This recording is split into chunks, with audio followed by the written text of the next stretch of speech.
आप हमारे साथ चलेंगे तो वहां पर भूत भावन भोलेनाथ मुक्ति और मोक्ष लुटा रहे हैं। आप हमारे साथ चलिए। आज महाराज जब मालवीय जी ने इतना सुना तो आंखों से आंसू आ गए और कहने लगे, अरे किसे मोक्ष चाहिए, किसे चाहिए मुक्ति। बस मेरी तो गोविंद से एक ही प्रार्थना है कि मेरा ये जो शरीर है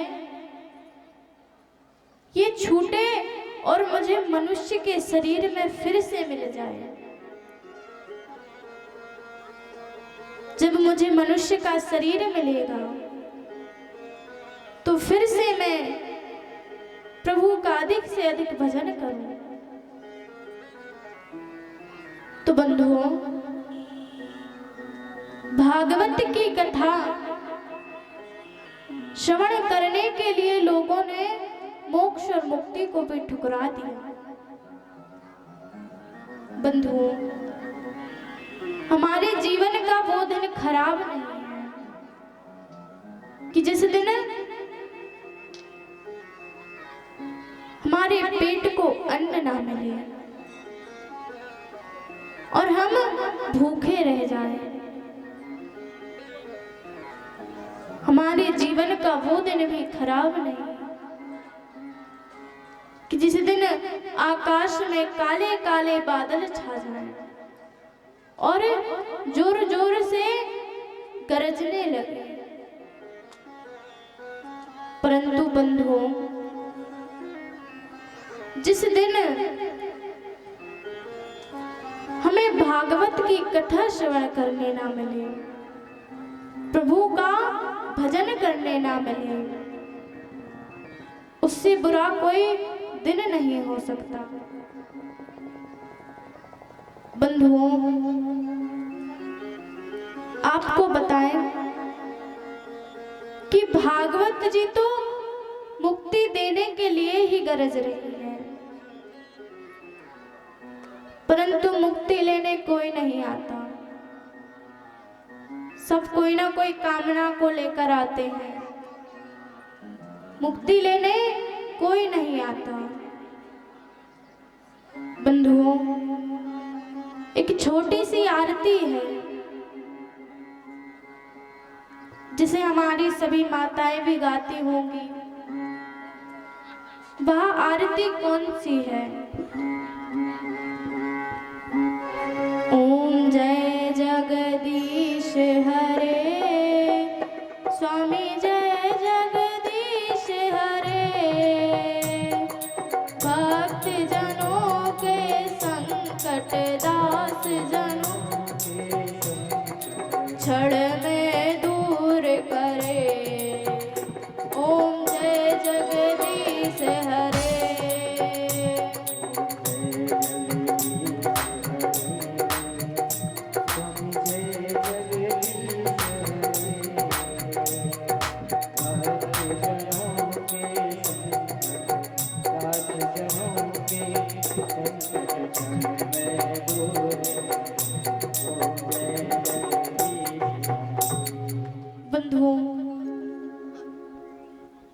ये बिल्कुल छोटी सी आरती है, हमारी माताएं गाती हैं। कौन कौन माता गाती है ये आरती? देखिए, हमारी सभी माताएं आरती गाती हैं। ये बंधुओं, ये आरती छोटी सी है, इसे सब गाते हैं, परंतु यदि इस आरती में से एक पंक्ति निकाल दी जाए तो शायद ही कोई गाएगा जो प्रभु का भक्त होगा, प्रभु का भजन करता होगा। वह कौन सी पंक्ति है? जो ध्यावे फल पावे, दुख बिन से मन का,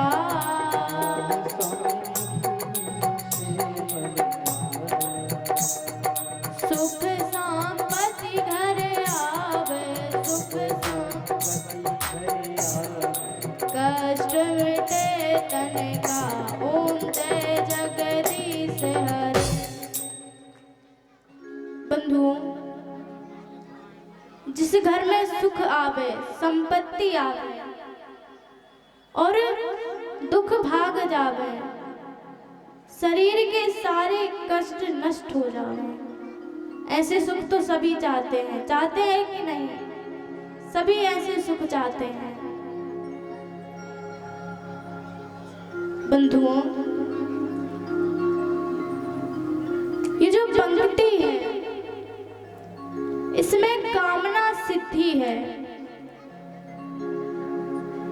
और जो आगे की पंक्तियां हैं उनमें कामना सिद्धि नहीं है। वह कौन सी पंक्ति है? मातु पिता तुम मेरे, शरण गहूँ मैं किसकी,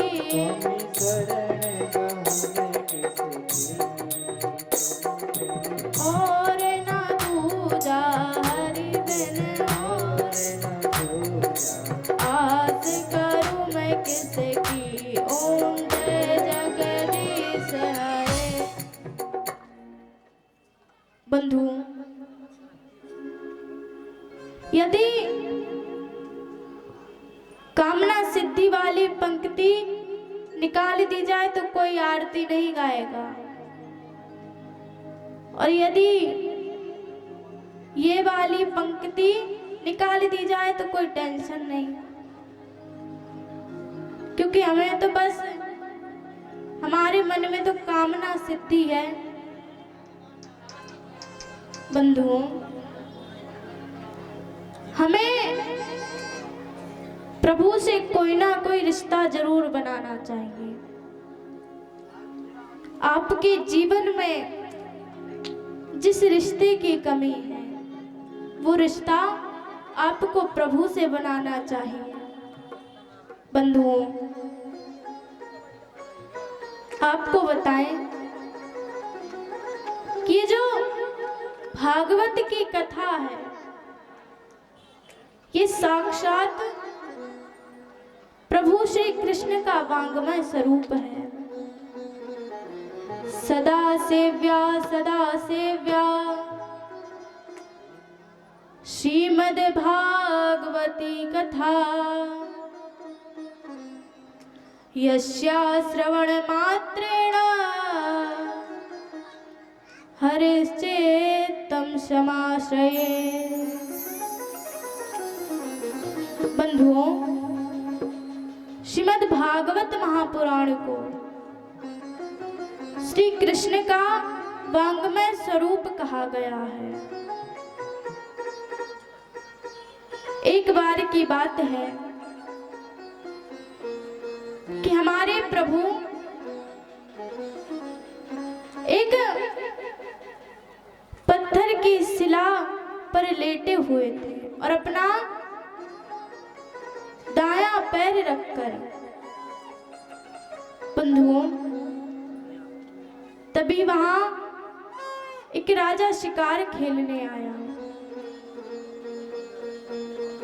तो महाराज जब उसने प्रभु के पैर को देखा तो सोचने लगा कि कोई पशु पक्षी है। आज महाराज उस राजा ने अपना तीर प्रभु के चरणों के छोड़ दिया। आज महाराज वह तीर प्रभु के चरणों में आकर लगा। यहाँ सभी देवता विचार कर रहे हैं कि रे प्रभु मेरे लोक होकर जाएंगे, प्रभु मेरे लोक होकर जाएंगे। भगवान शंकर विचार करते हैं कि प्रभु कैलाश होकर जाएंगे और मेरे धाम को पवित्र करके जाएंगे। वहां ब्रह्मा जी सोच रहे हैं प्रभु ब्रह्मलोक होकर जाएंगे और मेरे धाम को पवित्र करेंगे। सभी देवता सोच रहे हैं। बंधुओं, इतने में प्रभु के शरीर से एक दिव्य आज महाराज जब वह दिव्य तेज निकला तो सभी देवताओं की आंखें चकाचौंध रह गई। और महाराज वह जो दिव्य तेज निकला वह पृथ्वी पर आकर श्रीमद् भागवत महापुराण में प्रवेश कर गया। इसीलिए भागवत जी को प्रभु श्री कृष्ण का वांग्मय स्वरूप माना जाता है। बंधुओं, आपको बताएं कि भागवत जी में 18,000 श्लोक हैं। यदि हम उन 18,000 श्लोकों का पाठ नहीं कर सकते तो केवल 4 श्लोकों का पाठ करने से हमें पूरी भागवत जी का सार प्राप्त हो जाता है। वह 4 श्लोक कौन से हैं? अहमेवा समेवाग्रे नान्यद्यद् सदसत् परम् पश्चादहं यदेतच्च यो विशेषेत सोऽस्म्यहम् ऋतेऽर्थं यत् प्रतीयेत न प्रतीयेत चात्मनि तद्विद्यादात्मनो मायां यथा भासो यथा तमहम् यथा महन्ति भूतानि भूतेषु चावचेष्वनो प्रविष्टान्यप्रविष्टानि तथा ते सुनते स्वहम् एतावदेव जिज्ञासम् तत्त्वजिज्ञासुनात्मनः अन्वयव्यतिरेकाभ्याम् यस्यात् सर्वत्र सर्वदा। बंधुओं, ये जो 4 श्लोक हैं इन्हें विष्णु जी ने ब्रह्मा जी को दिया, ब्रह्मा जी ने नारद जी को दिए। बंधुओं, इन्हें 4 श्लोकों का पाठ करने से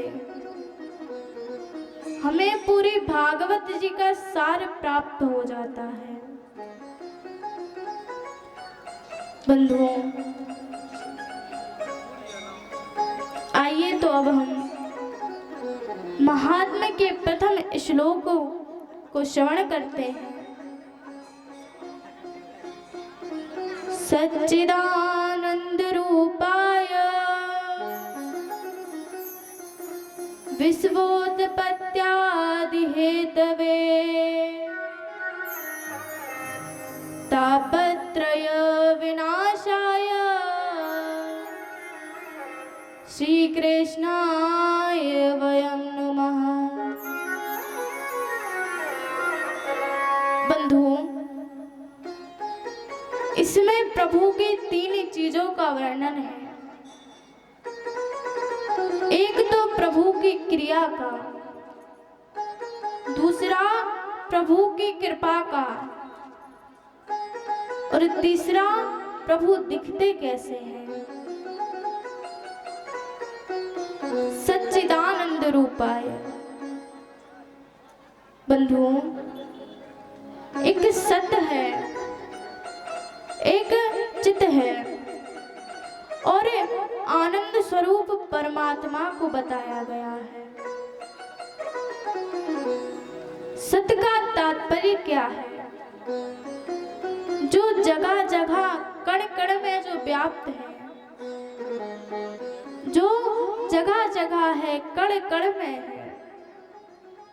हमारे प्रभु हर जगह हम विचार करते हैं, हम कहते हैं कि नहीं हमारे प्रभु तो केवल मंदिर में ही हैं, परंतु बंधुओं ऐसा नहीं है कि प्रभु केवल मंदिर में ही रहते हैं। हमारे प्रभु तो चारों तरफ रहते हैं। हमारे प्रभु तो कण कण में रहते हैं। बंधुओं, अब हम परमात्मा के आनंद स्वरूप के बारे में जानते हैं। परमात्मा का आनंद स्वरूप क्या है? बंधुओं, जब हम प्रभु की कथा श्रवण करते हैं, प्रभु का भजन करते हैं, तब हमें जो आनंद की प्राप्ति होती है वही परमात्मा का आनंद स्वरूप है। बंधुओं, वही परमात्मा का आनंद स्वरूप है। उत्पत्ति पालन संहार करना यह हमारे प्रभु का ही कार्य है।